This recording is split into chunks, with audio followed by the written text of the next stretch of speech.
RJA history کے ناظرین، آج میں آپ کو پاکستان کے بانی قائد اعظم محمد علی جناح کی زندگی کے بارے میں بتاؤں گا۔ پاکستان کے بانی کا نام محمد علی جناح ہے۔ وہ 25 دسمبر 1876 کو کراچی میں پیدا ہوئے۔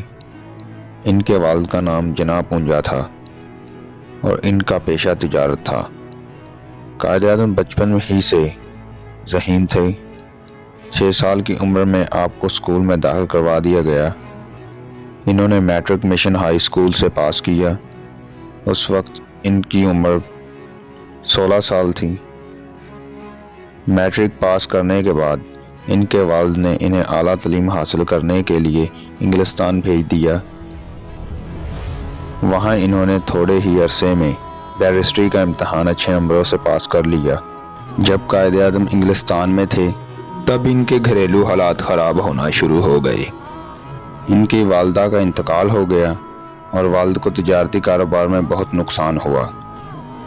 ان کی مالی حالت بہت خراب ہو گئی، لیکن قائد اعظم نے واپس آ کر ان حالات کا ہمت اور حوصلے سے مقابلہ کیا۔ کچھ عرصے کے بعد ان کے مالی حالات درست ہونا شروع ہو گئے۔ قائد اعظم نے انگلستان کے زمانہ طالب علمی ہی سے سیاست میں دلچسپی لینا شروع کر دی تھی۔ وطن واپس آ کر وہ کانگریس میں شامل ہو گئے۔ یہاں بھی انہوں نے اپنی قابلیت کا لوہا منوایا۔ ان کی جرأت اور بے باکی کے اعتراف کے طور پر اہل بمبئی نے جناح ہال تعمیر کیا۔ جلد ہی قائد اعظم کانگریس سے بددل ہو گئے۔ انہوں نے محسوس کیا کہ کانگریس صرف ہندوؤں کی نمائندہ جماعت ہے، اسے مسلمانوں کی بہتری کا کوئی خیال نہیں۔ چنانچہ وہ مسلم لیگ میں شامل ہو گئے اور اس کے صدر بن گئے۔ قائد اعظم کے ولولہ انگیز قیادت کی وجہ سے مسلم لیگ جلد ہی مسلمانوں کی مضبوط ترین سیاسی جماعت بن گئی۔ قائد اعظم نے ہندوستان کے مسلمانوں کے لیے ایک الگ آزاد ملک بنانے کا مطالبہ شروع کر دیا۔ مسلمانوں کو ہندو اور انگریزوں کی غلامی سے آزاد کروانے کے لیے قائد اعظم نے انتھک کوششیں کی۔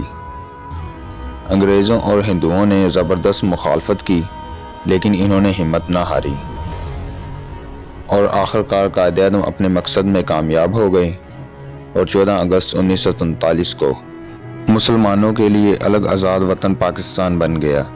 آزادی کے بعد قائد اعظم پاکستان کے پہلے گورنر جنرل بن گئے۔ انہوں نے پاکستان کو مضبوط بنانے کے لیے دن رات محنت کی۔ کام کی زیادتی کی وجہ سے ان کی صحت خراب ہو گئی۔ ڈاکٹروں نے انہیں آرام کا مشورہ دیا، لیکن پاکستان کی استحکام کی خاطر انہوں نے اپنی صحت کی ذرا بھی پرواہ نہ کی۔